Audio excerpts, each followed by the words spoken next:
Welcome. I hope everybody can hear me okay. So welcome to our webinar. We can see from the delegate list that we have attendees from across the world in different time zones. So we'd like to say a massive welcome to you and thank you for the interest you've shown in this webinar. And I hope that you're all comfortable and well fed whether you've had breakfast, supper or whatever, depending on where you are in the world. And we're really looking forward to spending the next 2 hours with you. My name's Tracy. I'm based in the University of Cumbria in the northwest of England. I'm co-convener of this SIG with my colleague Mark Leather. Do you want to chip in there, Mark, and say hello? Hi, everyone, and thanks, Tracy. I'm Mark Leather, and I work down in Plymouth at the University of St Mark and St John, or Plymouth Marjon University, as we're known these days. It is great to be here. And just before we go any further, I'd like to say thank you for Tracy for all of her energy and drive in making this event happen at what is quite a challenging time. Tracy. Oh, no, I feel I have to say thank you to you too, but we'll say more of that later as well. But before we will go further, I will just say thank you to BERA for all their support they've given, both in creating this SIG. We've not been going very long. We're one of the newer SIGs, and supporting us, but particularly in terms of this event. And a massive, massive thank you to Marie, who's going to keep us in check today and make sure everything. What was the word we used? Slickified. Yeah, So, nice and slickly. Nice and slickified. We'll do our best to maintain that for you. So Nature, Outdoor Learning and Play Special Interest Group, as I said, it's one of the newer, smaller SIGs. Can we just go back a bit? Oh, thank you, Marie. Brilliant. Marie's going to move the slides on for us. When we created this SIG, or proposed this SIG and brought it together, our aim really was that we would look at this topic from a really interdisciplinary, transdisciplinary perspective, bringing together the wealth of research and education that we know is happening across the world, really, around nature, outdoor learning and outdoor play. And we've been blown away really by the support that we've had in this relative short space of time. I'm not going to go on too much more about the actual SIG, but there is more information on BERA's website and you can engage with us on Twitter. We have a Twitter account at BERA_Knollop. Please do join us on that. We will be tweeting as we can through the day as well, and we'd encourage you to do that. So I'm now going to hand to Mark, the co-chair, for the next bit, if that's okay, Mark. Yeah, the next slide would be great. Oh, there we have it. You're ahead of the game. So we'd like you to engage in the poll and really just answer the question there as briefly as you can. What 3 to 5 words suggest nature to you or represent nature to you?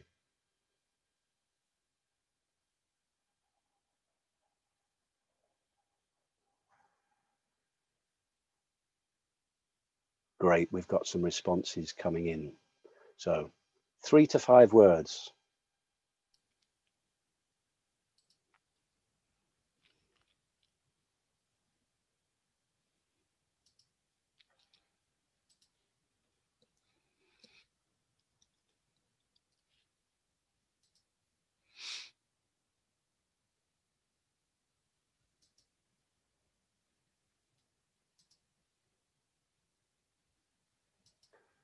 And apparently we're told that the Slido software is interesting in that the big words in the middle actually have no relevance as to the number of words that people are typing in. So it's nice to see pieces coming out quite a bit. Trees, grass, quiet, calmness, joy, inspiring, rugged, relief, health, refuge. Oh, post-humanist, entangled, nurturing, fascinating. And perhaps in the time of the pandemic and the COVID-19 places that we found ourselves, we've become more aware of nature. Maybe these words have greater resonance at this time. Yeah, I think so. We've had one there that's it was on my screen and then it's moved across. Outside, home, alive, unspoiled, under threat. Yes, threatened. So keep typing away, folks, if you would. We will be coming back to this cloud at the end of our presentations this morning. So I wonder, Marie, could we see the presenters who we have today? Yes, unfortunately, Katie can't be with us today, the advertised speakers. So we are down to 3 presentations today because of poor health. And so we will be hopefully in the near future recording a presentation that she was going to do. It will be available on the YouTube channel as this will in a couple of days' time. So we're delighted that Tracy, Jennifer, myself and Jakob are here. We have good health, touch wood, we have good internet connection. And so it's time to kick off with our presentations. And so first up is Tracy. Okay, thank you. I'll just wait for the presentation to come. If you could put that up for me, Marie, that would be great.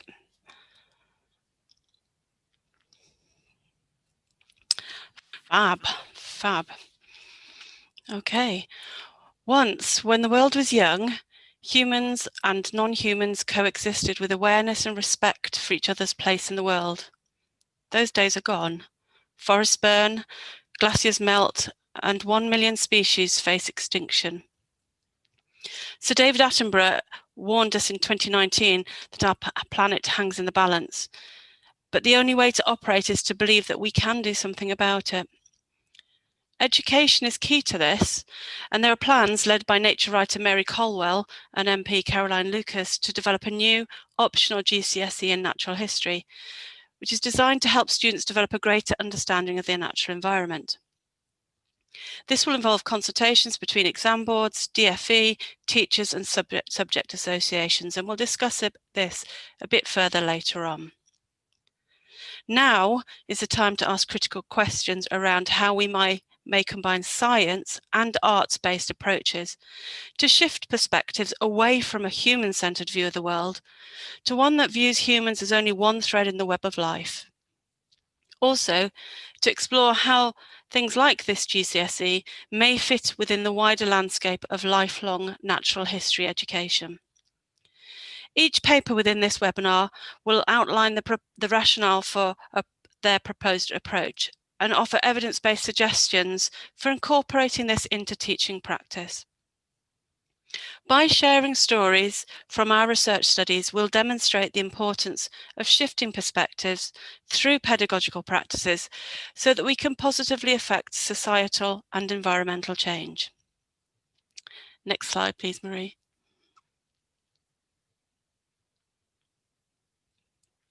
So I'm going first. I'm exploring how we can shift perspectives on nature through illustrations in children's literature. Next slide, please. This presentation draws on a book chapter published in a book titled The Bear, A Natural and Cultural Heritage. And I want to acknowledge the contributions of my co-authors, Ian and Heather. I also want to make a plea for other researchers and teachers. Please remember when you're citing work to remember to cite both the author and the illustrator, as the pictures are as important as the words. So Winnie the Pooh wouldn't be the same without Shepard's drawings. Paddington Bear, Bond and Fortnum, Going on a Bear Hunt, Michael Rose and Oxenbury. Next slide, please. So I'm just going to ask you to share with us really what bear stories have you or do you still, depending on, on what you choose to read, engage with. So what bear stories have you read or do you continue to read? Okay, if you can pop over to Slido, that would be fantastic. Paddington, brilliant.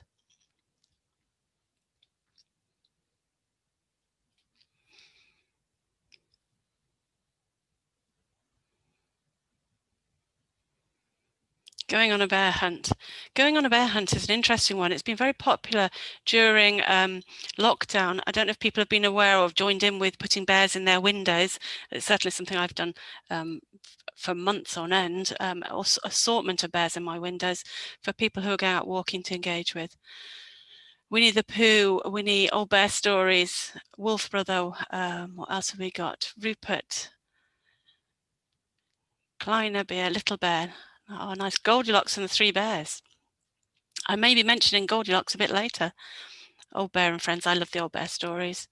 And again, those have been broadcast during lockdown for people to engage with and something to listen to. Story time in the afternoon. I may have timed it with an Anna nap so I could have a little rest in the afternoons. Okay, so if we can keep that running in the background, that'd be fab. On to the next slide. Okay, so illustrations help to shape our beliefs about and behaviour towards non-human animals, particularly scary ones.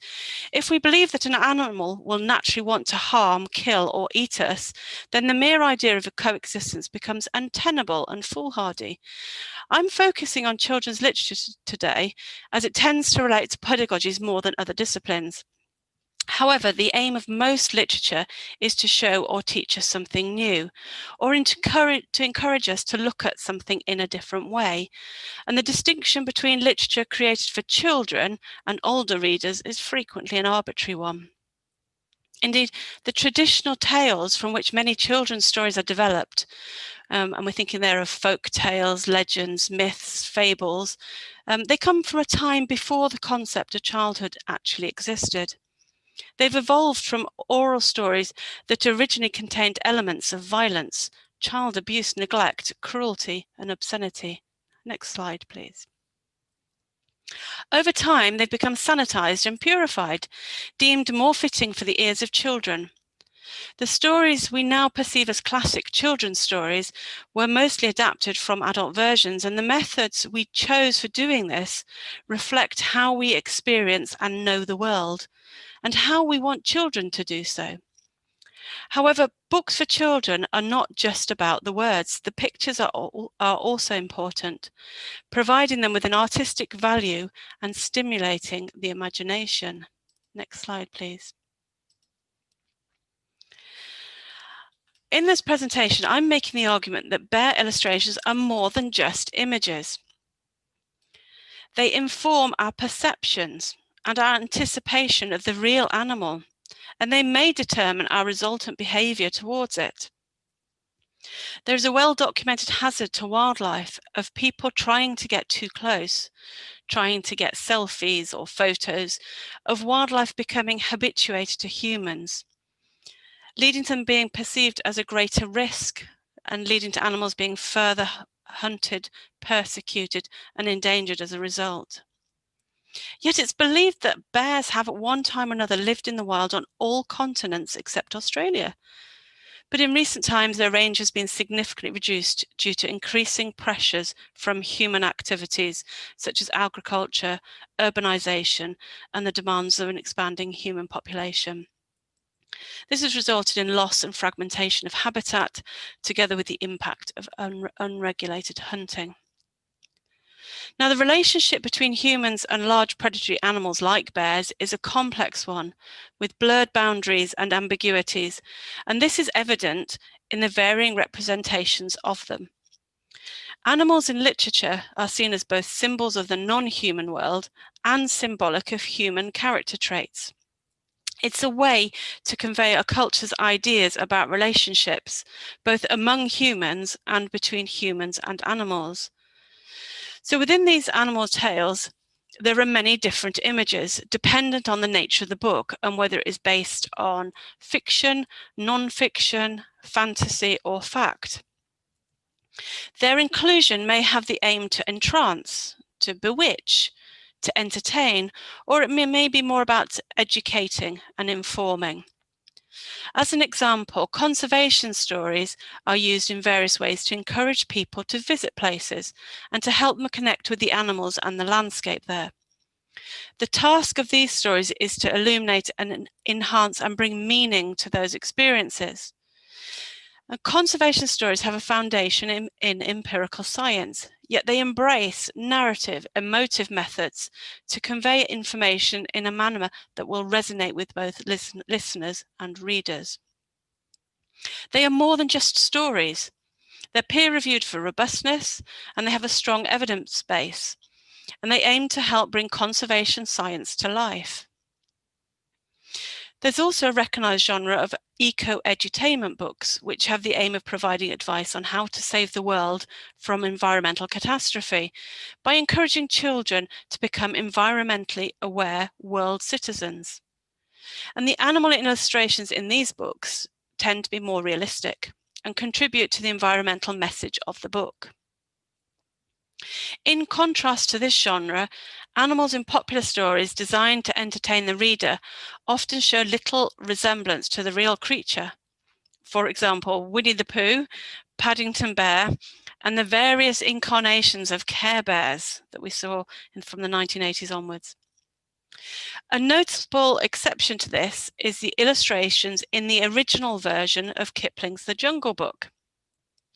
These were drawn by Kipling's father, John Lockwood Kipling, who was a talented artist, sculptor, writer, designer, and teacher, and they are more realistic of both animals and humans. Over the years, the illustrations have radically altered, and when we consider more recent versions, often based on the Disney film The Jungle Book, Baloo the bear is very different to the original. He's an altogether softer, less scary version than the original storybook version drawn by Kipling's father, who would have observed bears in the wild. Next slide, please. With literature designed to be read to or by children, which we often conflate within the concept of children's literature, the intended audience is broader than just children. It includes the adults responsible for sourcing and reading the books, parents, carers, teachers, librarians. Other adult roles include the writer, the illustrator, the narrator, creator. These are texts created by adults for children, and within these adult creations, the symbolic images are also a window into a culture's ideas about children and animals and how they are related. Indeed, children's literature is one of the few socio-cultural creations in which the creator and the reader, adults, are from a different community to the recipients, children. Next slide, please. Now, you may be wondering, does this matter? Well, yes. In their examination of how biodiversity was represented in children's books, Sousa et al. Found that in 164 books aimed at children aged 6 to 8 years, living beings were found in 98% of books and habitats in 80% of books. But the representations were strongly biased towards anthropomorphization of non-human animals who inhabited quite a limited range of habitats. Furthermore, their research highlights that indirect experiences, such as reading books and looking at pictures, play a key role in the development of children's attitudes towards, perceptions of, and emotions about biodiversity. If we extend this to the representation of bears, it becomes increasingly important to consider the level of anthropomorphism. Is the bear shown to be soft, cuddly, cute, and furry, a friend to the child that can potentially encourage a playful, embodied engagement in the world? Or is it more accurately portrayed as a fierce, scary predator, an animal deserving of respectful avoidance? If we adopt an anthropocentric view of the world, nature is seen as expendable, with the needs of humans coming first. In contrast, for many people, the threat of climate change, anthropocentric damage to the planet, and loss of biodiversity are of pressing concern. And we, do not see nature as expendable. This means that we're challenged to find an effective way to coexist with animals, particularly predators. This may involve a process of rewilding our hearts, our minds, as well as our landscapes, to effectively address some of the tensions and conflicts involved. Next slide, please. So some of the first species to go extinct are the top carnivores, including big cats, wolves, and bears. They are our prime competitors for resources, and the animals we perceive as most likely to kill us. And yet they are also the main characters in our childhood stories. The Red Riding Hood story does not work in the absence of wolves. Goldilocks and the one bear does not have the same appeal as when there are three. Unless action is taken to conserve and, where possible, rewild our world and our lives, these wonderful creatures will become little more than artifacts, photos, and stories of fantastical creatures that once roamed the land, until all that remains is their illustrated form, enlivening the text in children's literature. Next slide, please. So I think it's time for some honest stories for children of all ages to share.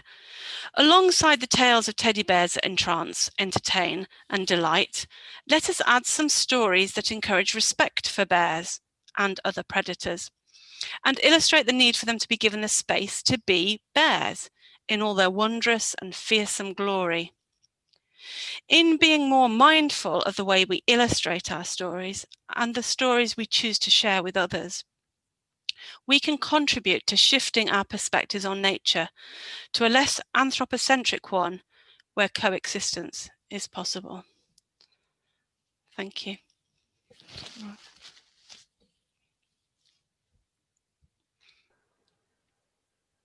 Thank you, Tracy.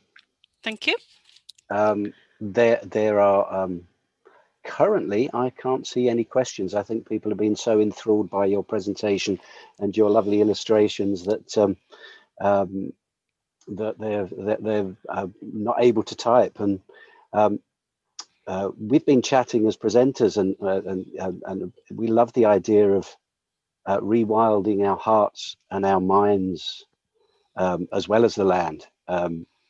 Jennifer says she's clapping at that. Have you any idea how possibly we might go about that?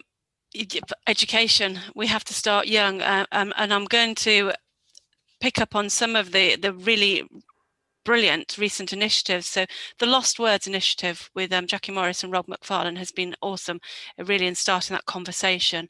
And if people haven't seen it, I would encourage you to look at it. And they've really embraced both the science and the art and brought it together in a really powerful way for people to engage with. And it's spread into music and health, and it's the most wonderful initiative. And then picking up on more of Jackie Morris's work, her book, Something About a Bear, where the illustrations are really engaging, but actually she puts a scientific detail in there and relates it to the habitats. It gives a really realistic but also powerful educational message that's coming across there. In terms of my own work, well, I've spent the last few years collecting stories about real animals. Unfortunately, I'm not very good at illustrating, so I need to find a really good illustrator to help me at some point. And I've been working through them and rewriting them for teaching purposes based on my research experiences, and I hope at some point to bring that out as an edited collection, in the hope that other people can use that really in their own teaching going forward. But really what I'm proposing is that we really do look at things in a transdisciplinary way that really does blend together art and science, so that we can, as I said, rewild hearts and minds, because I think that is vital before we can actually make practical changes on the landscape in a meaningful way. Okay, the questions are coming in, Tracy, so I'll fire a couple at you. From Merrill, how can we encourage authors and publishers to print books where nature is embraced for being nature? Oh, really good one. A quick answer would be engage with them on Twitter. I talked to lots of authors and illustrators on Twitter, but I think also putting ideas forward ourselves is useful. You know, we're all potential writers and illustrators if that way inclined. But I think it's if we're asking for these I think it's getting the message out there that this is what we're looking for and this is how we're going to use it, and raising that awareness. I think there are also a lot of authors already doing this, but they don't always get heard, and we have to step away from sort of the dominant overculture that is pushing forward celebrity books. And I'm not going to pick on any one particular celebrity author, but you can find their books in supermarkets, the things that are just kind of pushed at us from a TV perspective. I would suggest engaging with librarians, but also talking to independent bookshops are fab at sourcing those books that take a more realistic perspective. And that again is something I've been doing of the last few years, and I have a ever expanding collection of texts that I would use in that way. Okay, thank you. More questions. I can see one question there. Would I suggest re-illustrating classic stories or rewriting those classics? Well, rewriting those classics, yes, that is something I do. So the book chapter that this presentation came from, there is actually a rewritten story that I've included within there, which is loosely based on Goldilocks and the Three Bears. There are references to it, but it really addresses the selfie culture and the getting too close to bears, and what can result from that. From Tessa, great, thanks, Tracy. Lots of food for thought. How authentic can rewilding be when we have removed so many wild sites? Where can it take place and be genuine? Yeah, what thoughts do you have on that? Oh, so many that would take up this whole session, and nobody else would get to talk. I think we need to engage in really meaningful conversations, and we need to be realistic about what can be done going forward. And I think this is where we really need to work in collaboration. We need to work with people who are managing the landscapes, the farming community. All the community groups have to be involved within this to make it meaningful. Yeah, as I said, that is a really big question that would expand way beyond this. But I think for me, it's about collaboration and bringing together people with the right skill sets to really look at it in a holistic way that isn't just coming in and imposing changes that for conservation without anything else. Okay. But that is a question we could bring back to the panel later once we've heard the other authors as well. Sure. That's good. Because it is a biggie, isn't it? Yeah, huge. We how do we do that? And I think the purpose of being involved with educational research is, we're passionate about the value of education in many forms at many levels, and how we do that and engage people and have those authentic conversations. Absolutely. I like to take a hopeful approach to it, really. I think where there is a will, there is a way. And what we need to do is really build that will to find the way going forward. And indeed. And, I'm fortunate. I live in the part of England where beavers have been reintroduced under a Natural England project. And it's hugely exciting. Yet at the same time, I've had conversations with farmers and landowners who are not as happy about the prospect of having some of their pasture flooded. Back to our participants. I know you and I can chat for hours about the passions we share. And a question from Sylvia: what about the symbolic value of stories? How to maintain this value and represent animals as such at the same time? Does that make sense as a question? I think so. Just say it again for me, will you? What about the symbolic value of stories? Yes, how to maintain this and represent animals as such at the same time? Yes, it's a challenge. I think it comes down to the purpose of the story, really. If your story is to entertain, and it is to be more about the story as I said, a form of entertainment and engagement, that's very different to a conservation story where you'd want to be more realistic. So it's like anything we do, is thinking about the purpose and what we're trying to achieve with it, but just being very mindful that if we get to a point where the dominant illustrations are are moving so far away from what is actually real, then we might that's when we have more of an issue going forward in the way we develop our perceptions and beliefs around things. Okay. A question from Ian. In many countries, literacy levels are below 50%, particularly in the poorest countries. How can stories support people to take care of their local natural environments? I love that question. Story doesn't have to. It's the drawing on the oral history of story. I mean, story is a natural way that we understand, we interpret, we share the world, and I think it's engaging with people with where they're at and recognizing there's different ways around it. So yeah, what a wonderful question. I don't think I can do that answer justice in a short space like that. Certainly it's one I will be mulling over later on, but it's the most basic story is the most basic thing that we do. You know, as soon as we can string words together, we're creating stories, even short ones. Yeah, and I think you know, if I look to colleagues from different parts of the world, different heritages, where the oral tradition is very rich and strong, and indigenous peoples, you know, it's the passing on of a culture through stories, and you know, how we perhaps tell new stories. Absolutely. Well, we're constantly doing that, and we're interpreting things through our modern day lenses. I'm thinking a couple of years ago when I was fortunate enough to go to Canada to Writing on Stone Provincial Park, and you can see where the stories and the illustrations that etched into the stones, and to see those stories coming through the generations was very powerful. Very powerful. Yeah, absolutely. I'm seeing if there's something that I've missed here. Maria says, I think meaningful is possibly more sensible than authentic, seeing as we will never really know what is authentic.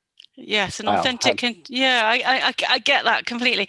Authentic can change, you know, it's something that again is down to different people's situations, isn't it? Really meaningful, yes, and meaningful in a particular context, because what will work in one culture, one context won't necessarily translate quite so easily. You have to think about how that moves across.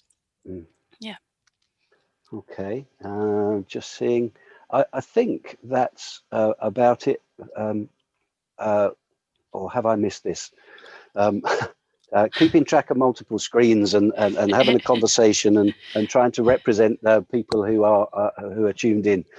From Kathy, are there currently any stories like the ones you have suggested out there already? There are some, so you can find them. And I'd welcome anybody who wants support without getting in touch with me, you know, either through Twitter or through Bearer. I'm happy to do that. But as I said, I'm creating more of them. The one I'm working on at the moment, I did a little hint of it earlier, is I'm working on rewriting the Red Riding Hood story. And I've been saying that for years, but I have actually rewritten the short story.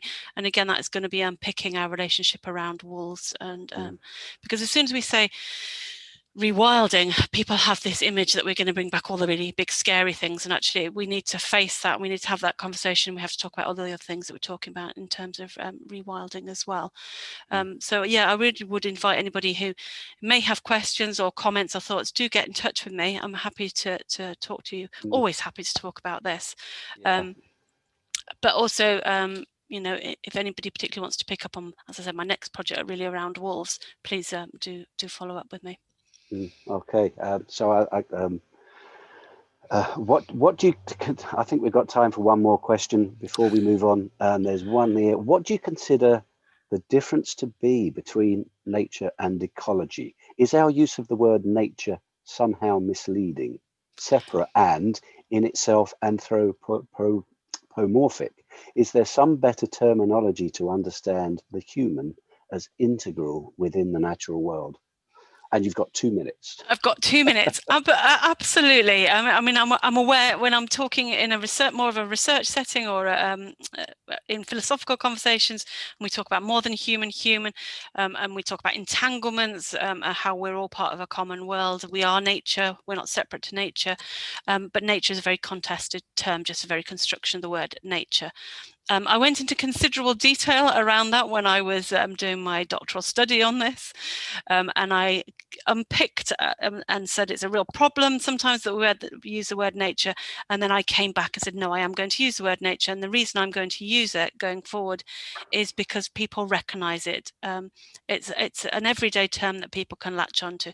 Doesn't mean it's not problematic in terms of some of the work that we might do alongside it, but in terms of engaging hearts and minds of people, everyday people, whatever their age, it works. It works. And it enables us to start that conversation, even if then it is moving on to saying, well, actually, now let's problematize it. Let's say why we might want to use other terms in some contexts.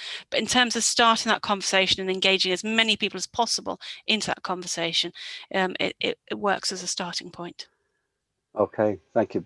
Perhaps we need to come back to that as in the panel discussion as well. So can I just pick up? Sorry, I've just heard something else that's come through. In terms of the lost words, absolutely, there's masses of teaching resources. They've been made free, and please do engage with it. You know, can download them.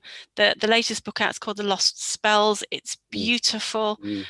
They work really well when you read them outside. There's a music.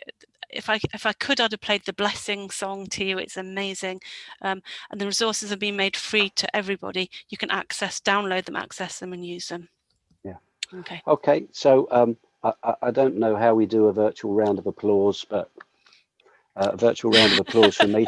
Thank you so much, Tracy, for kicking us off and really challenging our all of our thinking today.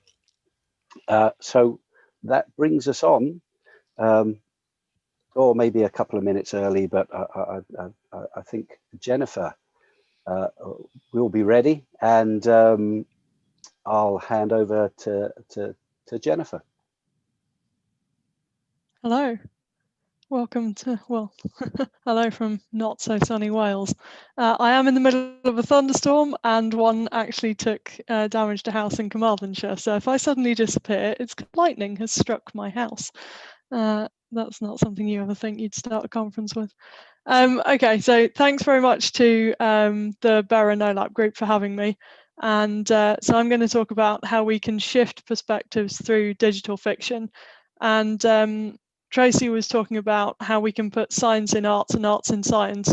And that's exactly what we're trying to do with this project. So my background is in chemistry. I was in the College of Engineering at Swansea University when we started this project, and I've since moved to the School of Management.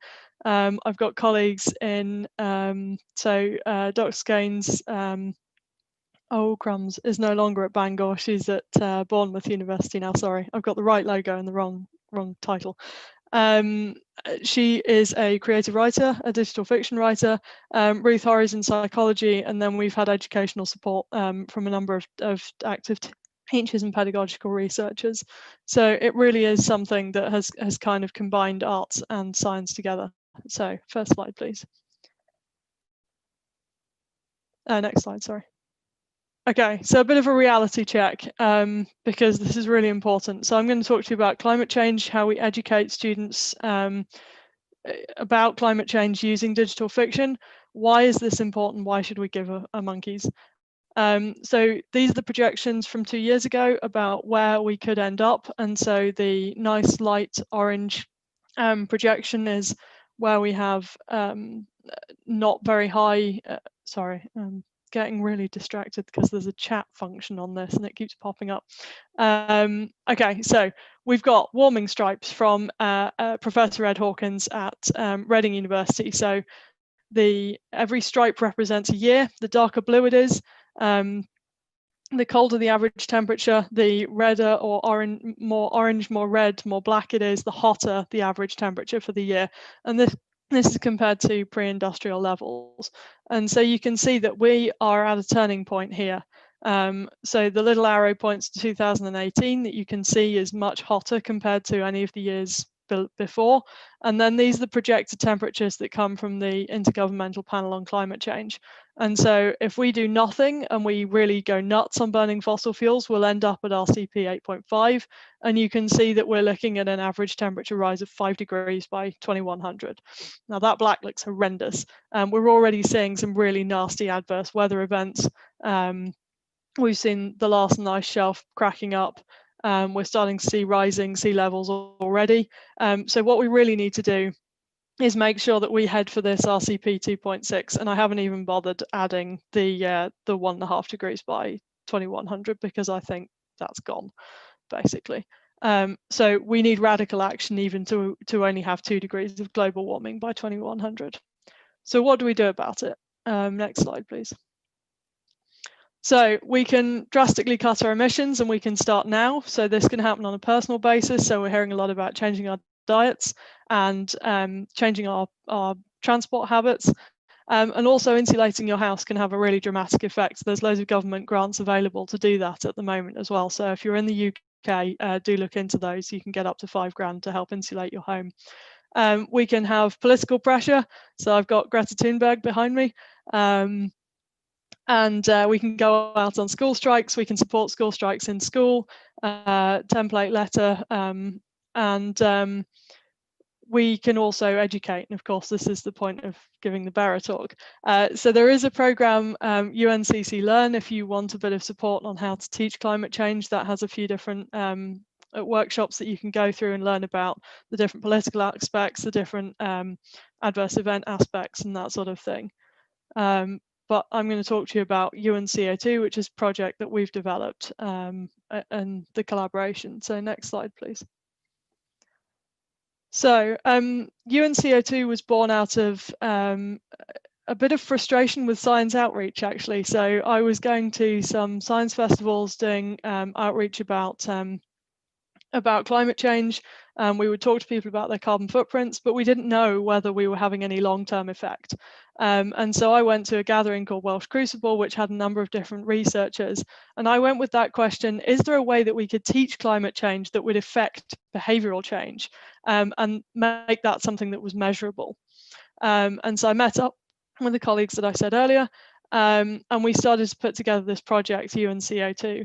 And so it's been kind of underpinned predominantly. We were all researchers in Wales, and there's a new curriculum coming in 2022. And the aim of the curriculum is that we develop ethical, informed citizens who have a commitment to sustainability. They're engaged with contemporary issues, and they ask the question, just because we can, does that mean we should? And I love that so much. I love that idea that we're going to generate students who say, just because we can burn fossil fuels, does that mean we should? Just because we can build new gas-fired power stations, does that mean we should? Just because we can build expensive glass houses that don't retain any heat, does that mean we should? We've also got this STEAM approach, so mixing arts with the sciences. So we've got something that's multidisciplinary, that's relevant, that's societally engaged. And then I really don't have time to talk about it. It's a talk on its own. Please do read the Bicycle Model on Climate Change Education by Hanela Cantel and co-workers. I've put the reference there. It's well worth a read. They have done a literature survey of loads of different climate change education interventions and put a model together to really help you think about how to develop good climate change education. So next slide. So UNCO2 is 3 workshops. It runs over about 5 hours of the 5 teaching hours of the curriculum and 1 homework. We've published the outline of how we do UNCO2 in the Journal of Science Education Technology, so you can look at that. And in the first workshop, it's quite heavily chemistry and science based. So we give the students bunchums, little Velcro balls, and they can put methane together, burn it in oxygen, and they can then reform it like you play with Lego into carbon dioxide and water. So they get a really good idea of what where carbon dioxide comes from.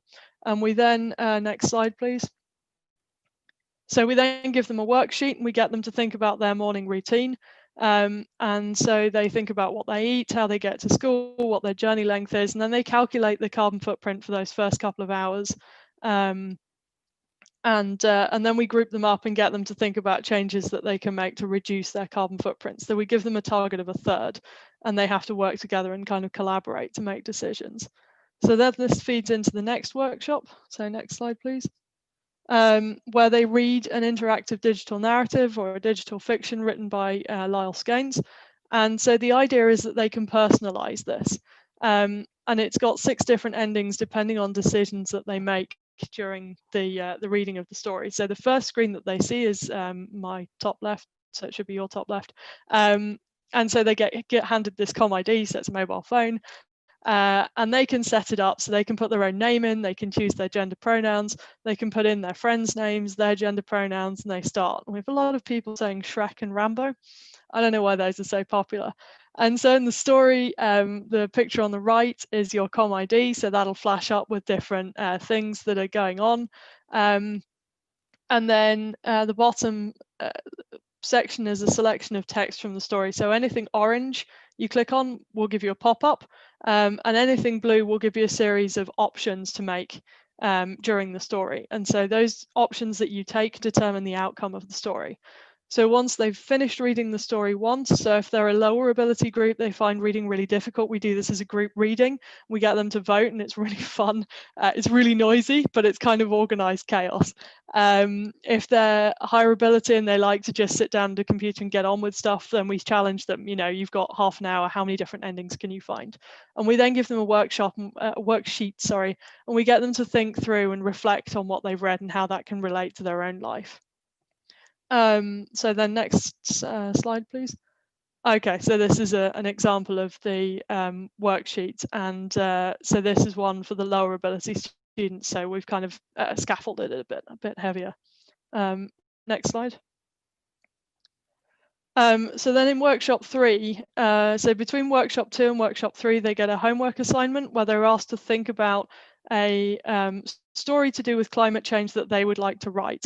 And so they get kind of a world building crib sheet, and it's like, okay, so what sort of characters would you like? What sort of different endings would you like? What would you like to happen in the story? Where is it set? And so they hopefully come into workshop 3 having already thought about what sort of digital fiction that they would like to write. So we teach them a really basic coding language called Twine, and then they can write this story. And you can see this is one of the ones that the students has written. And so as they put the links in, so you start at going to work, you've got a link out to drive and walk. So that would be a choice in the story. And then it comes back into food and it goes all the way back out. So you can see this is a student who's really understood how to use the coding. The story wasn't quite as interesting, but the coding was really good. And we find that either they'll do really good coding and not quite such an interesting story, or they'll really get into the story and not so great at the coding. Sometimes you get both. And so for the higher ability students, we say, okay, well, we'd like X different endings. And we'd like this many choices through the story. We're expecting to see you add in some color. For the lower ability students where they find it difficult to even get started, we've got a story prompter. So they'll put in some of the ideas from their homework and it'll spit out a template. So they'd maybe get like the top half of the screen and then they're asked to continue it on so they can see what they're starting with and where they're trying to get to. So next slide, please. So what we did questionnaire with the students. So we've trialed this in 2 schools so far. With in one school we worked with higher ability year 9, and in the other school we worked with years 8, 9 and 10 in their separate year groups, but they were mixed ability groups. We got the students to fill in a questionnaire before and afterwards to see whether their attitudes towards climate change or their attitudes towards their personal responsibility for climate change were affected by participating in the programme. And it was indicated that they were. We lacked a control group, and it was around the time that Extinction Rebellion and the school strikes were really kicking off, and so we don't know how much external influence was had on the students. And so we're refining our survey at the moment in the hope that we can start that again once we can get back into schools, darn COVID. The other thing that we've done is we've worked with Dr. Helen Ross, who's a really talented qualitative analyst, and she's also a classroom teacher. She's brilliant. and she has done qualitative analysis on the stories that the students wrote. And so she's put together this working model, and we're working towards getting this published at the moment. So students' stories kind of fall into these 6 categories. So they'll fight and act. They showing denial or a lack of understanding of climate change. They might mock it. They might fight and act individually, or they might fight and act holistically and understand that you need individual and government action for lasting and significant effects on climate change. You'll also get students wanting to fly. Instead of fight, you get flight. So they might want to leave Earth on their own, or as part of a kind of friendship group, or they might want to leave Earth through a government program. And you can also get students who want to fight and act governmentally. And you can link together kind of how they've interacted with the program and how they think about themselves as actors on climate change. So if we go to the next slide. So one of the dominant themes was this fight and act where they mock it. And so where there was poor engagement with the topic and a negative view of individual capacity to act, young people's stories tended to mock the task and the people affected by it. So one of the stories, the start, Shalom Jackie, it's December the 31st, 2011, you're at Morrison's, what do you buy? Butternut squash. Weirdo, who eats butternut squash? You loser. But then we get, so the next slide, please. But the good thing was another dominant theme was students who'd really engaged with the program. They really understood it. And you can read from CO2 by Koimar 01. This is on our website, which is unco2.org. And it's called Linda and Akachi's story on our website. And it makes me cry when I read it. But the student wrote, I spent days doing research and I made lots of changes to my life. I'm now vegan, don't use any plastic. I save water and food where I can and use renewable energy. But she also talks about how we in the West can help people in Africa, how we work with people rather than just sending money over or dictating what they should do. Please do go and read the story, it's brilliant. Some stories demonstrated the role of government in addressing climate change. So here we've got Adventure of Anne. You're the president of the European Commission. You talk about the dangers of climate change and global warming. So maybe what does that student want to see from government? Right, that's my time almost up, so I will wrap up.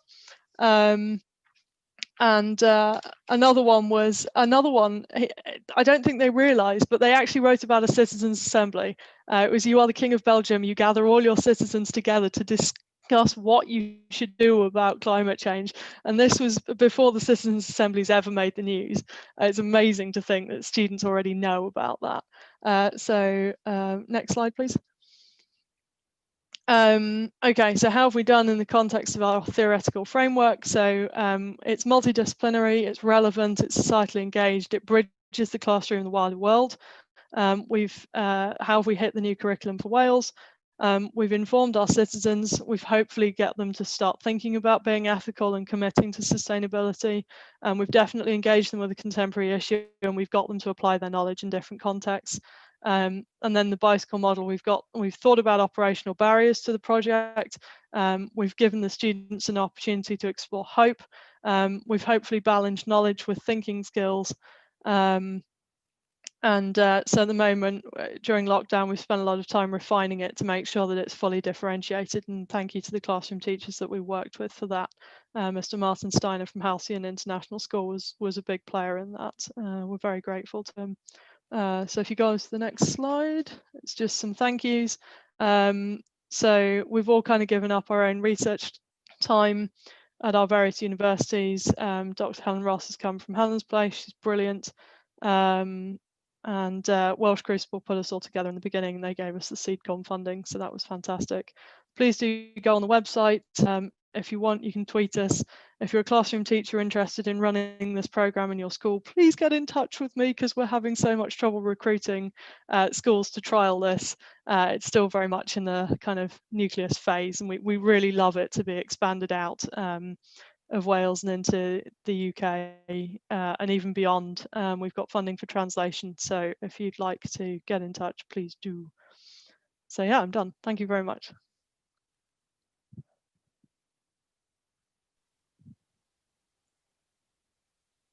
Well, thanks, Jennifer.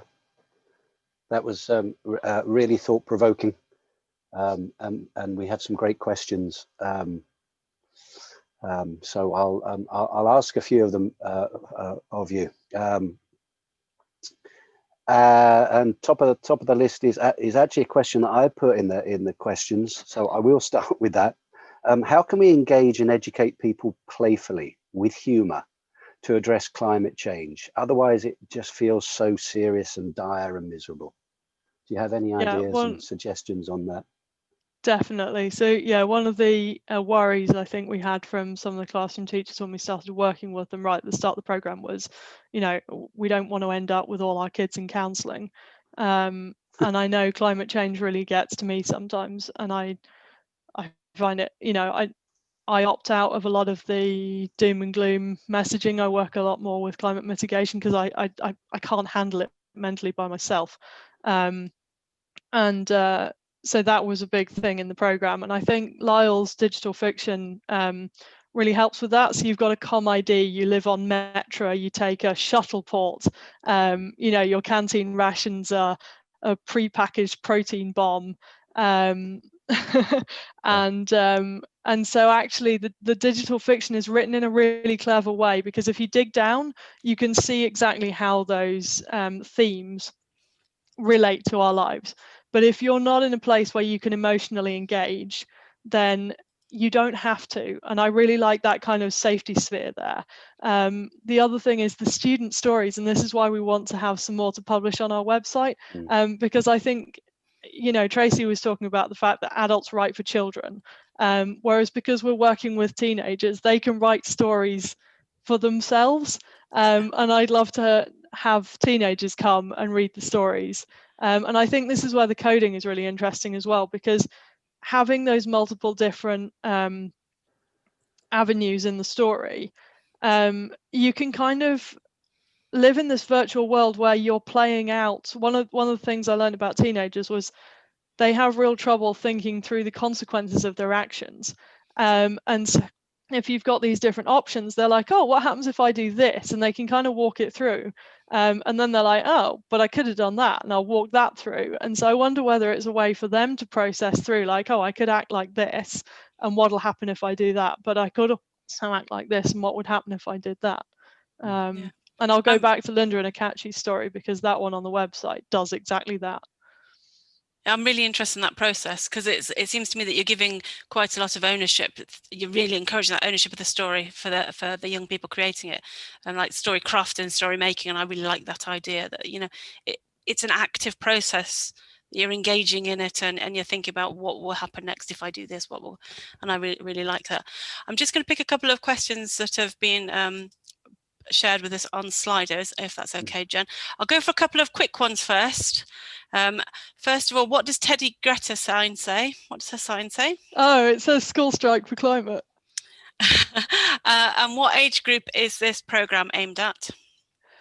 Sorry, so this works 12 to 15-year-olds is what we've trialed it on. We have had some parents during lockdown work with younger people. So I've had some people go, oh, my year 6 student, so age 10, would really enjoy this. It depends on their reading ability. For No World for Tomorrow, you do want a decent sort of, you know, chronological age 10, 11, 12 to be able to read it through. And that's why we are doing group readings, or we recommend group readings with the lower ability students. Okay. And will the resources you've developed be available to share? They are. They are actually free to access on our website. Just you can download them and just say kind of why you'd like to use it. What I'd really like is for people to work with us to run it in their classrooms. But even if you're homeschooling, please do get in touch with me. So I'm Jennifer Rudd, Swansea University. I'm really easily Googleable because I had a spat with the Daily Mail.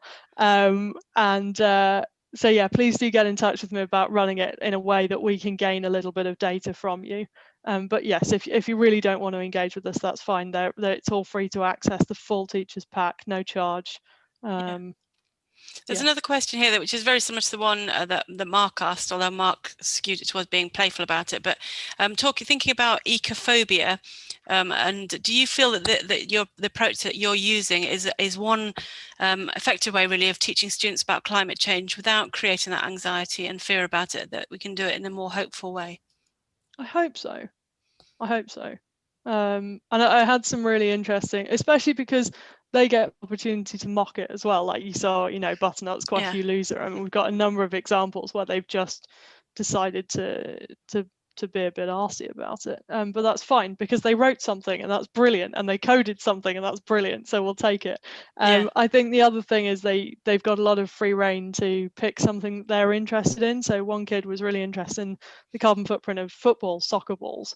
Another one was interested in horses. The other ones were thinking about going on holiday. And the funniest, we had this group of about 4 moody teenage girls at the back, and they weren't really engaging. They were all copying each other.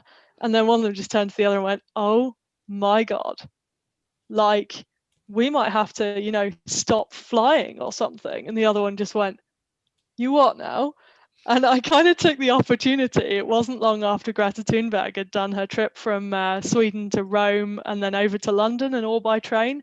And I took that opportunity to have a chat with them and say, well, you can get around without flying, and I've given up flying. And it was just that little moment. And I swear that's how I understood that teachers do what they do. It was that little moment where I was like, oh my gosh, I've actually got through to you. How long that lasted, I have no idea. Because it became real. It was something that they could actually see where it impacted on them. It's a way in, isn't it, that conversation? Okay, I'm just storytelling is just so powerful for that. It is, and yeah. So I've got one from Meryl here. Great talk. In England, up to Key Stage 3, reducing our carbon footprint is not in the national curriculum. And there's little space for teachers to fit quality climate change education into the timetable. As education is key in promoting climate action, how do schools, how do we get schools to take control themselves? It's another tricky one, isn't it? I think, can we knock that into the panel? I think we could take that into panel, yeah. Because I think that needs a longer answer. And I wonder if it's Meryl Batchelder, she's already doing half the work herself, so she should be on the panel as well. Okay, that's great. Okay, thank you. Any other questions you wanted to ask there, Mark?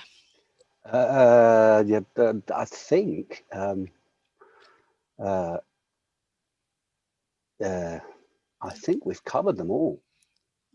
Is the research process online as well as the resources? The research from process, Rachel. I'd need that a bit clarified to be able to answer it. So the kind of theoretical framework is written into the Journal of Science. Where's the reference?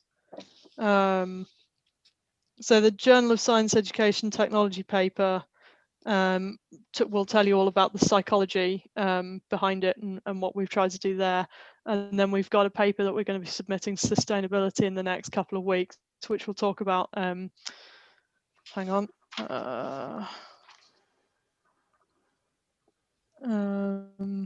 Borgesian frameworks. This is where we need Dr. Helen Ross, because I fall down.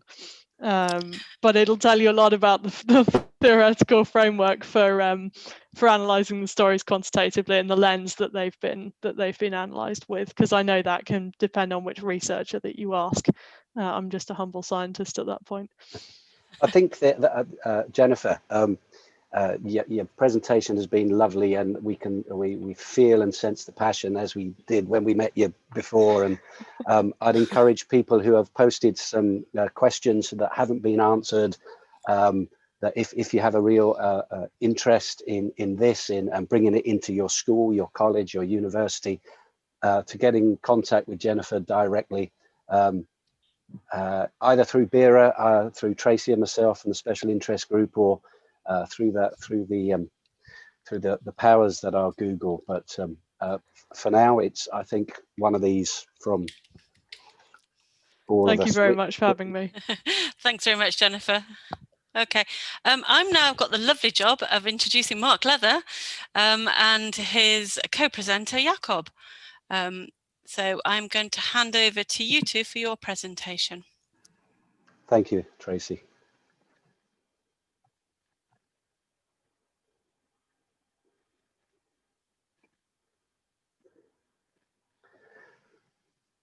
Okay, just want to check, is Jakob in the room? Yes, he is in the room. Do you hear me, Mark? Yes, I can hear you. That's fantastic. With those wonderful dulcet Icelandic tones. So it's a real pleasure to introduce our next slide, please.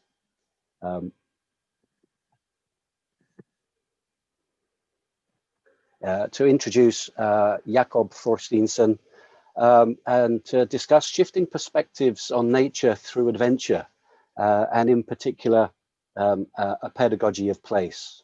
Next slide, please.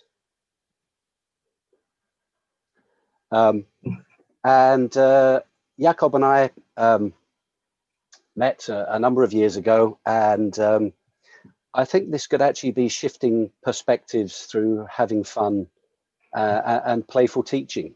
As you can see there, we're going out on an adventure in Iceland, and then on a Skype call, I don't know, a year ago, we were talking through how we were going to teach a pedagogy of place in Reykjavik in the summer, and we make each other laugh. That's not to say we're not really very serious about educating people and making change. So next slide, please. I think, Cobby, what is a sense of place? Yes, yeah. A sense of place has many contested potential explanation, and what we present here needs to be seen through the lens of practicing outdoor educators in higher education. That is to say that there are multiple key influences that we present here reflects our journey of understanding that have influenced our teaching. Firstly, we consider the difference between outdoor spaces and outdoor places. Next slide, please. Thank you. So when space becomes place, really the eminent geographer Tuan discussed how human experience is affected by dwelling in places and spaces. And here he makes a distinction between space, which is more abstract and global, for example, the beach, the river, and the mountain, and place, which is more local and specific. For example, down here on Dartmoor in Devon, that is where Arthur Conan Doyle set The Hound of the Baskervilles, or Mount Snæfellsjökull in Iceland. Very good, Mark. Oh, thank you. Which is where Jules Verne placed the journey to the center of the earth. So these places are spaces where attachment and belonging might be cultivated by experiencing the space aesthetically, seeing, smelling, touching, being outside in nature, and experiencing it cognitively by connecting with the culture, fictional stories, folklore, or historical accounts. So as such, the concept of a sense of place may be felt, experienced, understood, and then used in different ways by different people. So two aspects of our understanding of place can be seen. One, which is a relatively objective, naturalistic conception of place, and a relatively subjective existential sense of place. The naturalistic line is a descriptive approach to place, and the existential line has a more humanistic approach to place. And that's where experience and meaning are more emphasized, which has given life to a range of concepts that are helpful to us, like place identity, or a personality of place, a spirit of place, a sense of place, and also placelessness. Next slide, please. Yeah, a sense of place is a multidimensional, complex construct, also used by cultural, geographic, sociologists, and urban planners to characterize relationships between people and spaces. Attachment is a characteristic that some geographic places have and some do not. A sense of place is often used to describe those characteristics that make a place special or unique, as well as to those that foster a sense of authentic human attachment and belonging. Importantly for us, we suggest that a sense of place can be more a personal, intimate, and locally specific feeling, either at or near home, or when visiting a location for the first time. A place does not need to be iconic, famous, or aesthetically outstanding. The effect of a place can be much more subtle and finally nuanced. Next slide, please. So there are several reasons why we might want to develop a sense of place. Firstly, to help people develop their curiosity, interest, and connection. Hopefully then they can care about the places they explore when having adventures. And in doing so, we believe we start to address the twin global crises of climate change and the loss of biodiversity. Secondly, to involve and include local communities. And this is in order to help listen to the people and the more than human inhabitants who occupy those places, and overall move us towards greater equity and social and environmental justice in our communities and in our schools. Finally, as a reaction for us, or an antidote to the traditional fast and furious adrenaline charged ways of consuming outdoor spaces, our practice of outdoor education is far more than just the activities. And this inevitably leads to tensions within the outdoor profession, the traditional and the alternative, the tensions over as to what is real or valued in outdoor education. Next slide, please.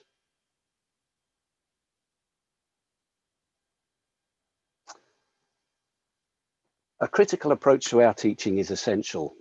And while we advocate for developing a sense of place, we have also challenged this alternative pedagogy for outdoor education. And what we've found is that there are three key themes that have emerged and with which we have wrangled so far. That's not to say that they're the only ones to be considered, but they have been most significant for us in our practice. And they are based on human relationships with culture, time, and most importantly today, nature. Next slide, please. When out and about on our adventures, places are likely to be passed through and treated as spaces without the meaning that is connected to them. Payne and Watchow state there are worrying silences in outdoor education about the question of time in the conceptualization of place and its pedagogies. More often, the aim is hunting for trophies, to borrow an old concept. We climb the rock face, we conquer and reach the mountaintop, we bike a really challenging route. Trophy hunting shows that its owner has been somewhere and done something. And as an antidote to this, we are informed by a couple of ideas. Firstly, in the book, The Philosophy of Walking by the French philosopher Frédéric Gros, we use 3 chapters with students. Firstly, walking is not a sport. Secondly, solitude. And finally, the chapter slowness. Now, the concept of slowness is not the opposite of speed, but of haste. By slowing down in silence and solitude, people become more self-aware of their emotions and the places through which they move and have adventures. Excuse me. Secondly, from psychogeography, we use the concept of the derive or the drift as a way of moving through and across the land and the water to help develop our mental eye. The derive can consider the specific effects of the geographical environment, whether consciously organized or not, and the effect on the emotions and behavior of individuals. Drifting can usefully be described as being carried slowly by a current of air or water, or we use other terms with students such as stroll, amble, linger, wander, meander, stray, hover, those kind of terms. Similarly, in the literature, John Muir disliked both the word hike and the activity of hiking. He argued that people ought to saunter in the mountains, not hike. He took the meaning from religious pilgrimages and argued how the mountains are our holy land if we're outdoor adventure educators. And we ought to saunter through them reverently rather than hike. And it occurred to us in our practice and working with students in the present day that we lead really busy lives with endless noise and endless connection to others. And for all I know, people are maybe listening to us talk now, but doing their emails on social media, having a chat. We have endless opportunities for connection and noise. And there are times that we find the need to become more of a human being rather than a human doing. And that's one of the things we have used in our practice. Next slide, please. So shifting perspective on nature through adventure and using a place responsive pedagogy, it's really time to consider some of the things that we found from our action research project. So we've engaged in systematically interrogating students, particularly in Reykjavik at the University of Iceland, in what they have found. Next slide, please. Yeah. So Cobby, this is you. How did your students' perspective shift towards nature? Yeah, just a little bit about the sources we use. So we were analyzing. There was, of course, we taught together here in Iceland a couple of years ago, and we continue to teach it now 3 times. So the data we are using there is a source from reflective journals from students, and also a focus group review that we did at the end of the course. So about 70 students, both from Iceland and England. So we asked the question, what meaning do students make and take from the university course? And there were like 4 themes that were vivid.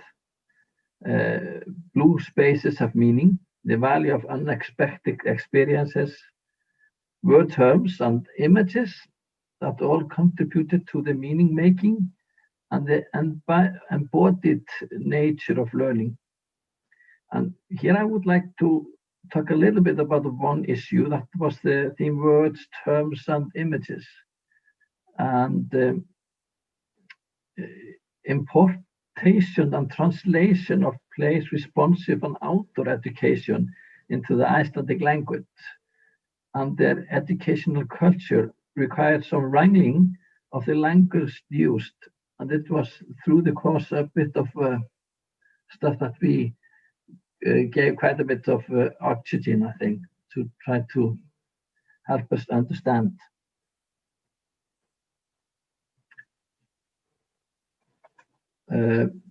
During the course, students and tutors discussed the meaning of core concept, what is place-based outdoor education, what does more than human aesthetic and embodied mean. The student also thoroughly discussed what words and concepts are used in Icelandic. How are these terms translated and for an Icelandic understanding? And we designed and maybe recreated few Icelandic words and sentences that we found helpful in our meaning-making process. One student, for example, used the Icelandic word staðnæmast in a new meaning. Literally, it means to stop and stand still, but it could also means to become more sensitive to place. I think next slide, please.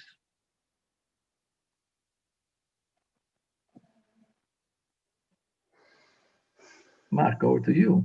Okay, thank you. The processes that help them gain their understanding was the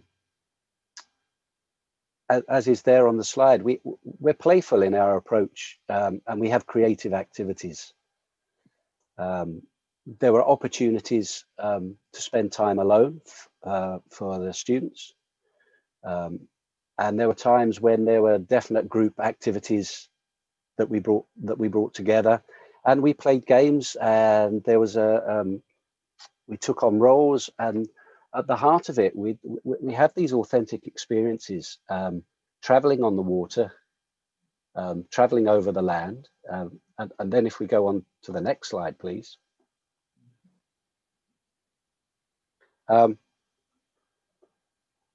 What we had was extended time and progressive experiences. There, you know, Tuan says that while it takes time to form an attachment to place, the quality and intensity of the experience matters more than simple duration. And there we had time for informal interaction, residential activities, having lunch on the island of Vive and the sharing of food. And then the picture on the right, we're harvesting and cooking seaweed, understanding where and why Icelandic people would have done that. And then time spent overnight sleeping in a lighthouse on an island cut off by the tide. So there was lots of formal and informal time. And again, Tuan discussing place highlights that eventually what was strange and unknown space becomes familiar place. Abstract space lacking significance other than strangeness becomes concrete place filled with meaning. And he states, much is learned, but not through formal instruction. Next slide, please. So we also asked the question, what is valued for use in their future professional practice? Many of the participants were experienced professionals. I earlier told that they were average age of 40, so they were already in action in the practice, doing all kinds of issues, teaching, working at outdoor camps and leisure centers. And we were interested to look closely to what value for their professional practice, what do they bring out? And there were three main themes: place responsive education as a process, and empowering experience, and personal connection that made to the content, what they made to the content of the course.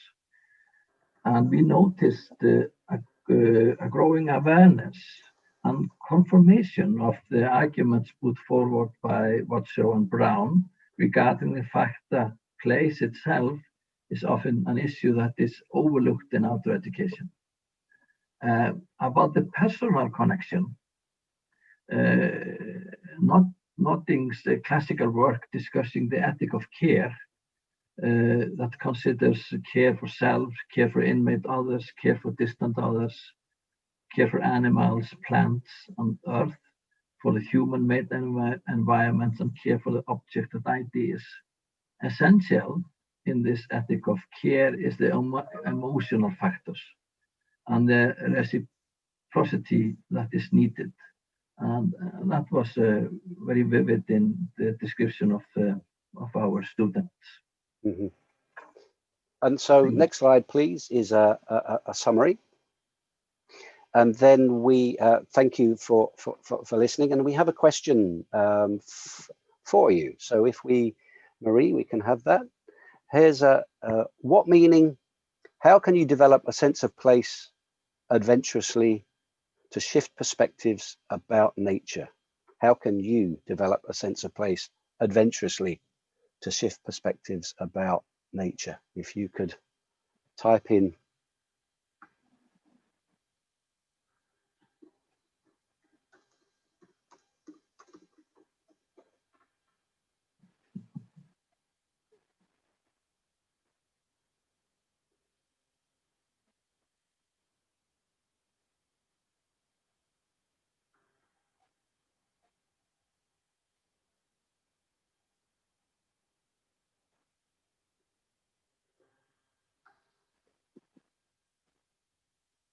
Maybe everybody's gone, Jakob.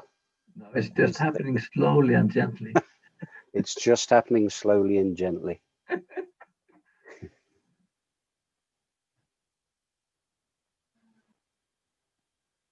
Go for a walk, returning to place over time and seasons. Yep.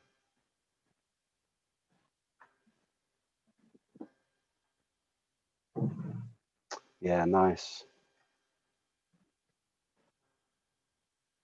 Micro adventures. Local micro adventures.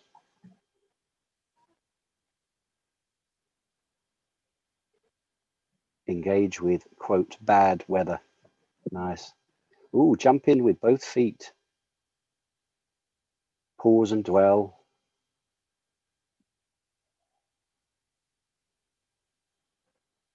Savor the minutiae, the unexpected.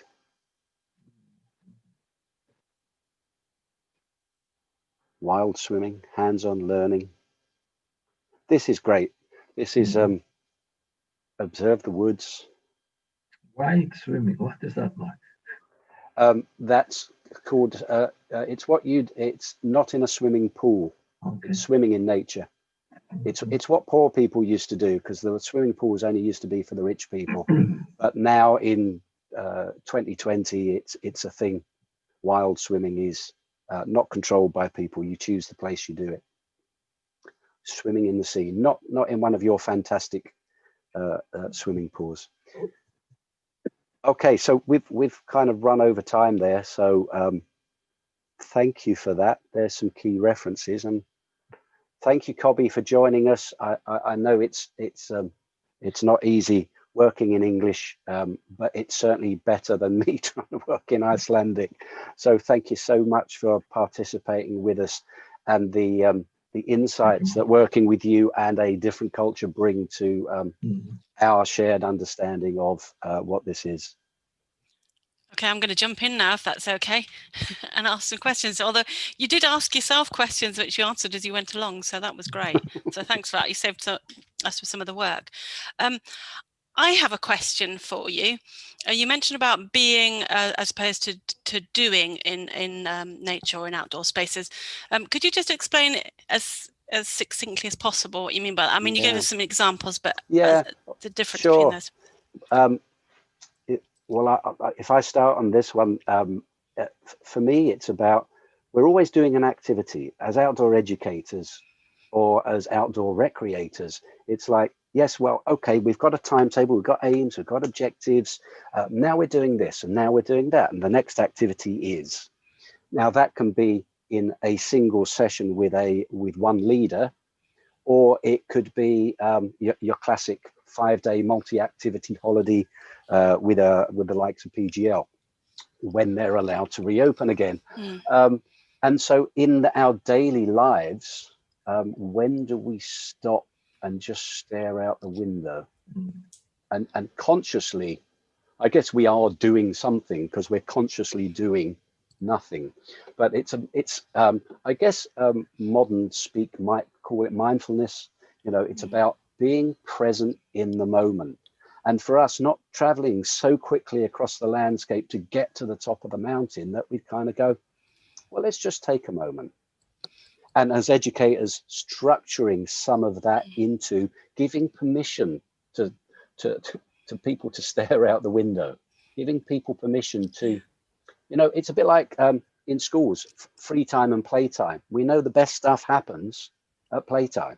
We know in a school residential, the best stuff happens in the dorms, that conversation over lunch. So, Cobby, anything that you would add to that? I think it's a bit, so this is also a bit about the expectation of students, and we want to deliver something, and they come to the course and they want to go straight into actions.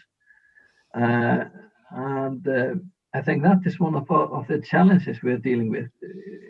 This phrase of less of human doing and more of a human being came from a student of ours a couple of years ago.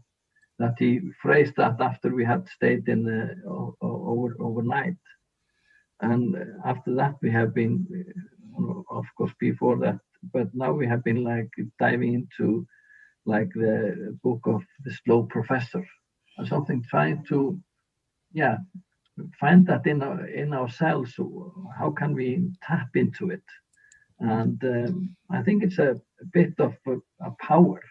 We have to give the power to the student and not be always active, because that is something that we are paid for in a sense.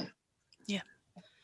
And that kind of introduces a really interesting point, really, I think, that we might feel in more formal settings, is that we're held accountable so much for having something to show for what we've achieved, that there can be a pressure to actually cram activities in, just so that we got something to show that we've been doing something.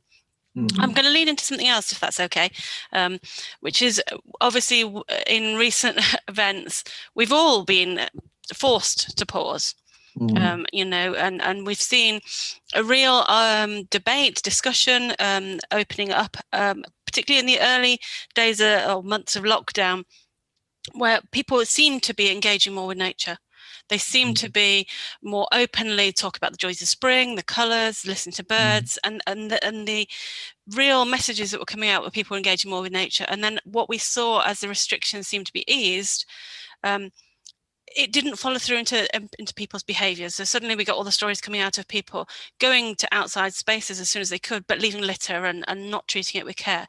And I know it's something that we've picked up on through the SIG, in the podcasts that we've been doing over the summer for BERA, and in the online workshop we were doing for the curriculum for wellbeing.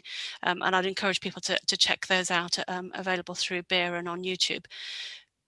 How can we, I suppose this is a really big question, really, is how can we address that actually what appears to be more of engagement with nature isn't then translating into people's behaviours?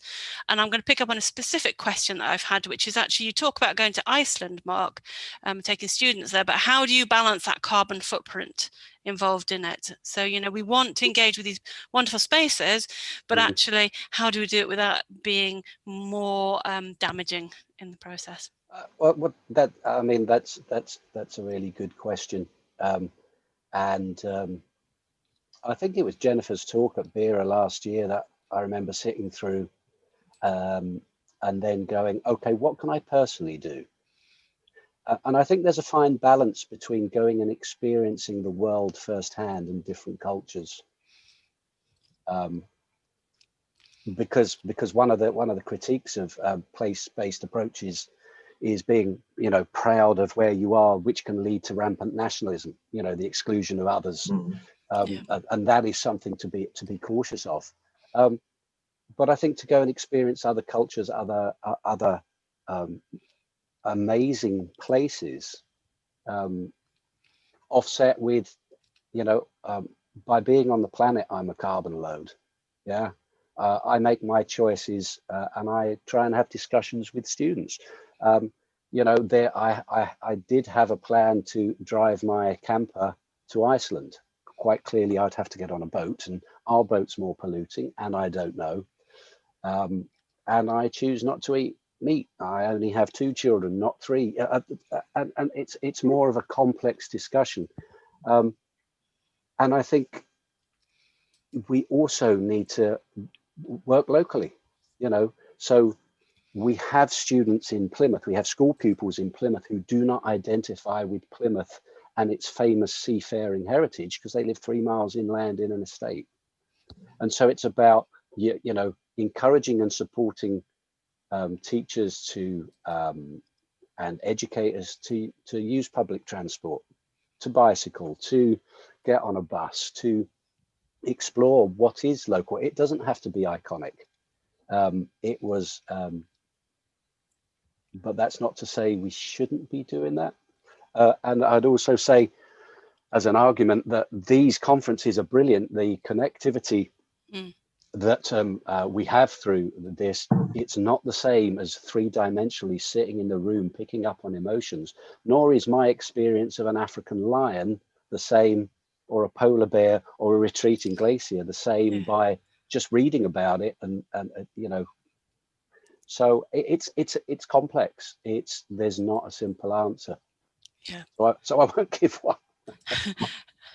May I add one thing to this. And I think it's, in the sense, when we were designing the course, it has been a few years process that we were importing knowledge and importing approaches, how we could do this.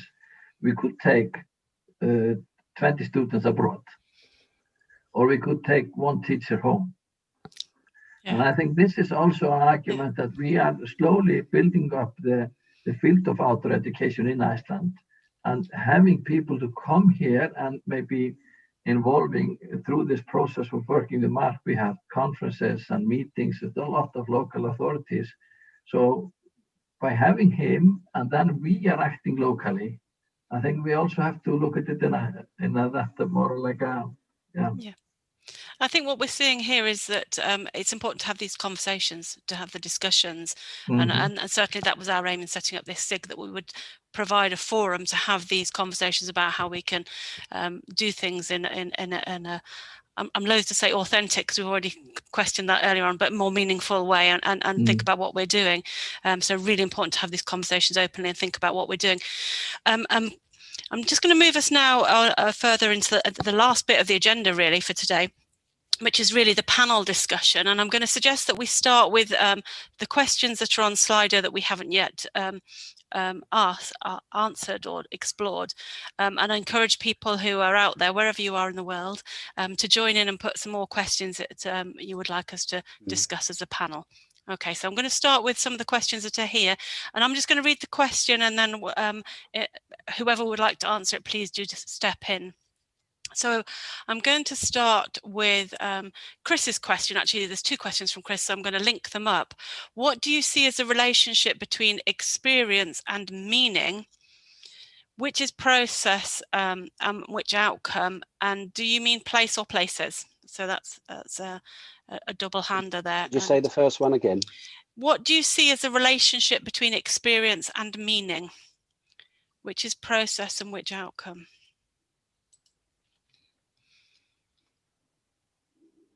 Anyone? Beulah? Beulah? Anyone? I'll get. Well, I go. I can give that a go. The relationship between experience and meaning, for me as an educator, is that I may have constructed an experience, and it's my role to try and assist my pupils in the making of meaning.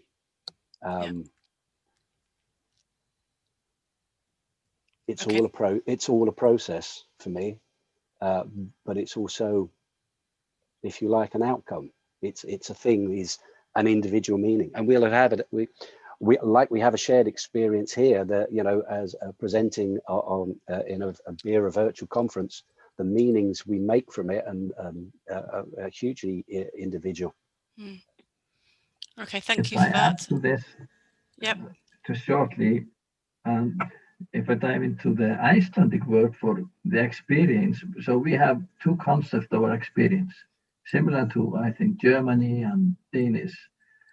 So there is this upplifun, that is this vivid now here experience, and then the more melted or more digested experience.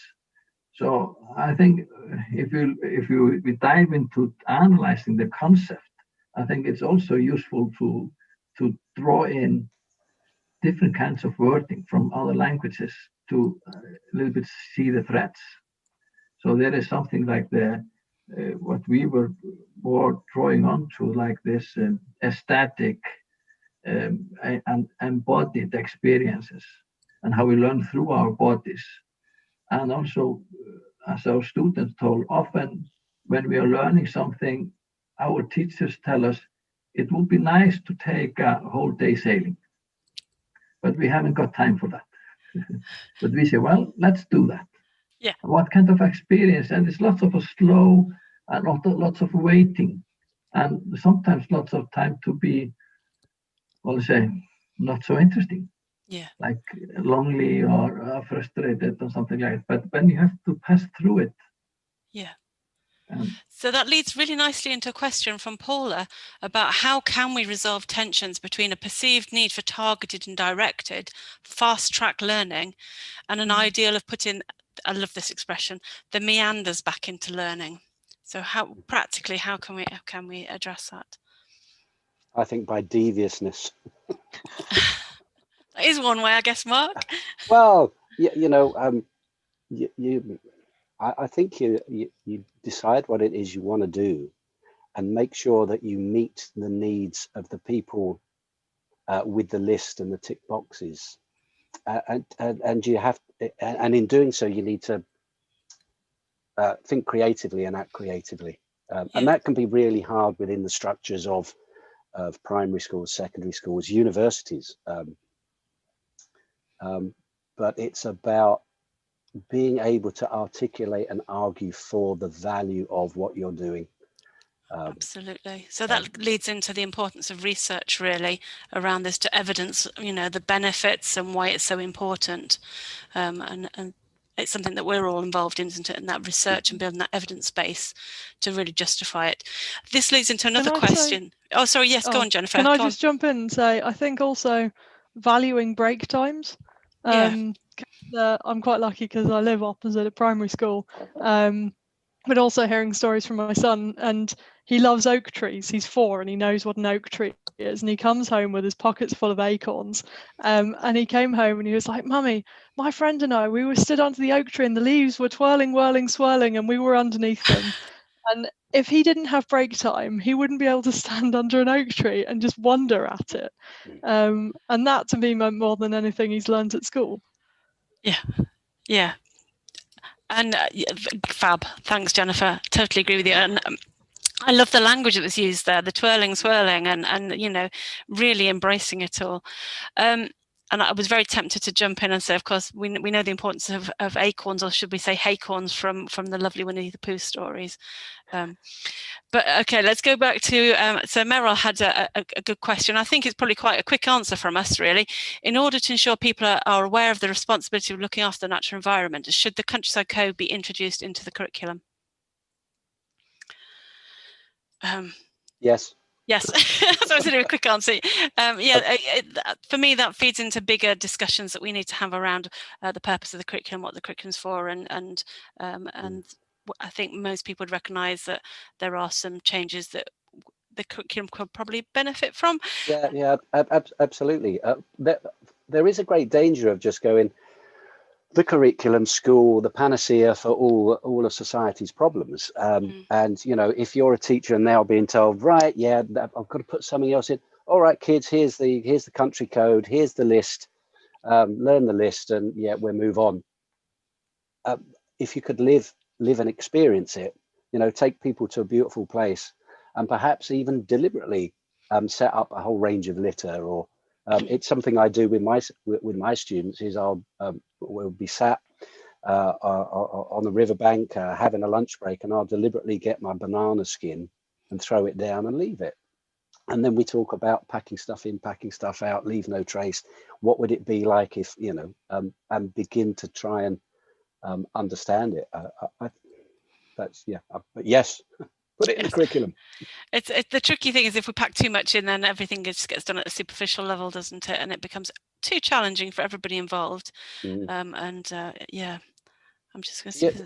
Cobby, do you have a countryside code in a list of rules put out by probably a government department about how to behave in what we would call the countryside, outdoors, not in cities or towns, like close the gates, drop no litter, don't chase the animals, don't pick. I can't even remember the countryside code in its formulaic nature. We would say, as outdoor educators, leave no trace. Do you have anything like that? You need to unmute your microphone. Yes, unmute. Sorry. Well, yes, we have, and I know this not maybe political right to say, but I'm not a strong believer in this, in strict rules, and but we have like take it good care of the land you're walking through. And but I think it comes through emotions. It comes through like it's not in my apartment. I do not have rules for my kids to follow, but they slowly learn to put the dishes in the washer and like not walk on their dirty shoes inside. But I think it's something that I don't know. Well, it's part of everyday life. They absorb it. We don't. Yeah. Perhaps. But yeah. Yeah. Thank you, Jakob. Okay, we've got a comment, more of a comment really, with a bit of a question here from Sylvia. So many thanks everyone for all your talks. I was wondering if, in your opinion, the different way people had to engage with nature during lockdown left something to new generations in terms of need to spend more time in nature, learn about it, and sustainability. I hope so. I hope so too, Sylvia. However, I think what we've also seen is that, to quote a metaphor, we may all have been in the same storm, but we're not in the same boat. And what this has highlighted to us really is about the inequity in this, the unequal access to outdoor spaces. And in terms of using England as an example, recent research shared by Natural England has actually highlighted that for significant proportion of children have had less access than ever. And I think that causes us to pause and say, okay, how do we normally, as children, as families, experience nature? And for a lot of children, if they are growing up in families who do not have that background, do not already have that engagement, then their primary engagement is going to be through school. So when the schools were not open, then they're not going to have that access, that support that other children would have when their families are engaged in it as well. So I think it's raised a lot of questions about how we can ensure that there is a more inclusive approach that does reach more people or enable more people to get to spaces that we have all the evidence to show that it is important for health and well-being. Sorry, Jennifer. I'm hoping that the people who did have access will have memory, because I know for us in exploring a massive area of woods, and so now even though I'm back into the kind of routine of kid to school, set up my laptop, blah, blah, blah, I'm like, I need to get outside. And now I know really quick routes. I'm like, this one takes 8 minutes. This one takes 15 minutes. I'm going outside because I know I can kind of whip round. And I'm hoping people remember that, and especially because we're in Wales and we're going in and out of really harsh lockdowns. And I'm hoping people kind of, this time around, our family, we went, oh yeah, okay, we can cope with that. We know what we did last time. We'll just do the same sort of things. So I'm hoping that people will rely on their memories and go, oh, do you know what? I've got 20 minutes. I'll just do that hoof that I did back then. Mark, did you want to come in? I was just going to kind of tag on to your point about the inequity, and we're here. We were sitting here talking about how can you have adventures and go outside in bad weather, and once again, if we're saying go outside, what happens if you don't have a coat or a decent coat? And what happens if you don't have shoes other than a pair of trainers or a pair of school shoes? And what happens when you say, oh yes, we're going to go on a college trip, a school trip, just bring a packed lunch? At the time of free school meals, front and center in the newsfeed in England, we have to be mindful of that. I just saw a comment from Sharon Witt, not a comment, but could we see the Icelandic words for experience written, please? Lovely to hear this. Thank you. So, Cobby, I could have a go at upplifun. Do that. Because I love the word upplifun. Now, it may be wrong or it may be right. That's totally correct. Hey. Yes, so well done, my friend. Well, the Icelandic lessons are paying off. Are you able to write the other one for the digested experience? Yeah.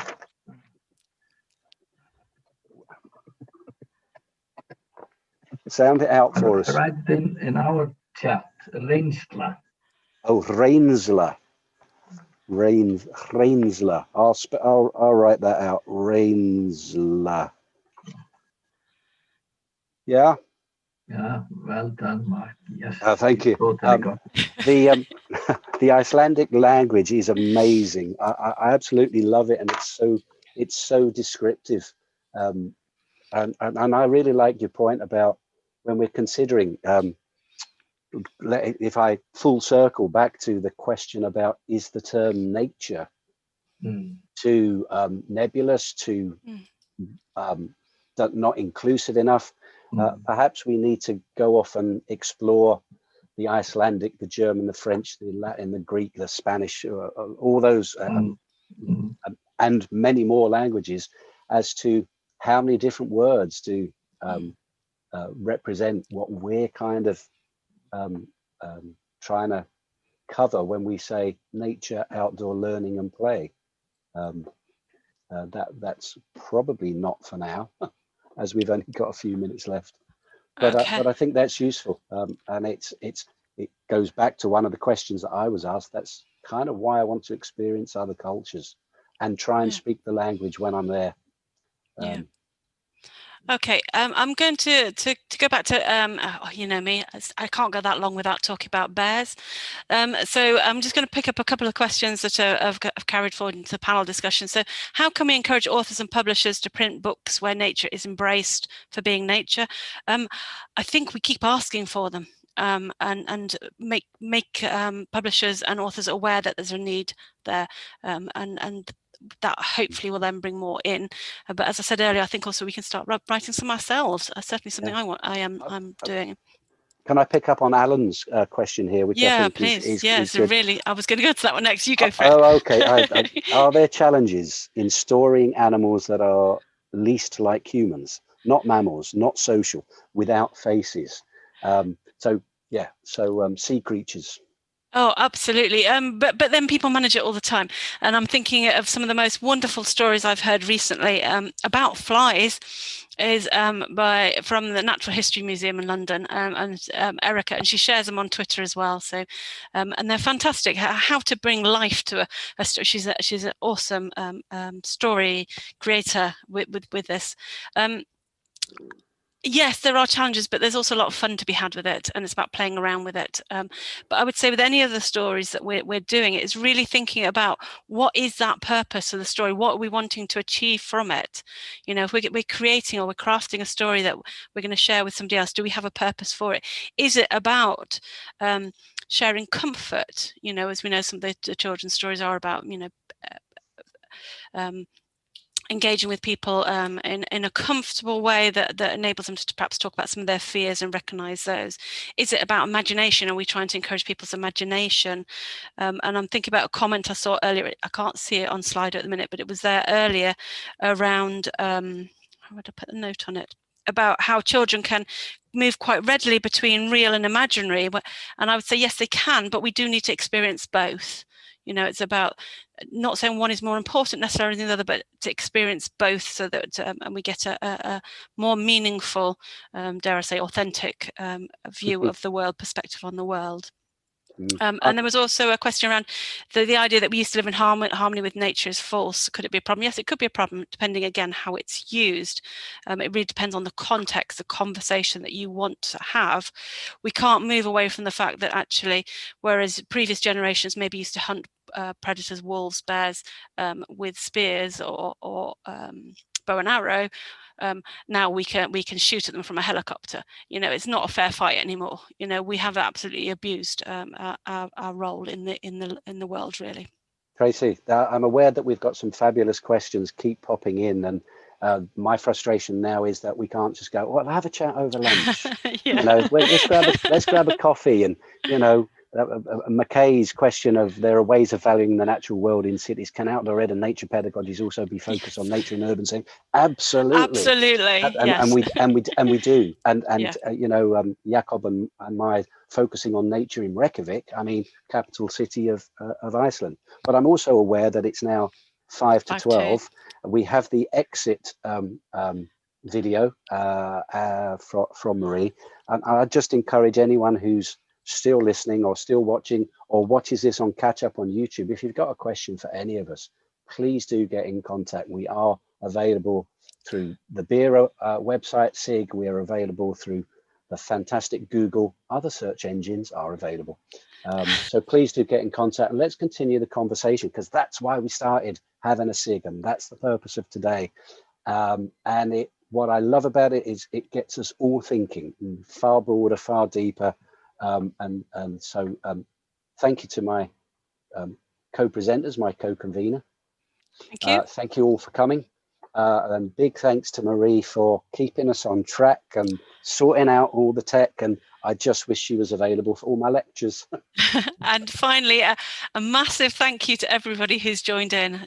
Fantastic. Yeah. Those questions will be bugging us for a while yet. And I feel the need to write a story about a non-mammal creature without eyes and without a face now. So that's my afternoon sorted. So that's thank Michael you. Gove. Okay, so thank you everybody, and yeah, hope to speak to you again sometime in the future.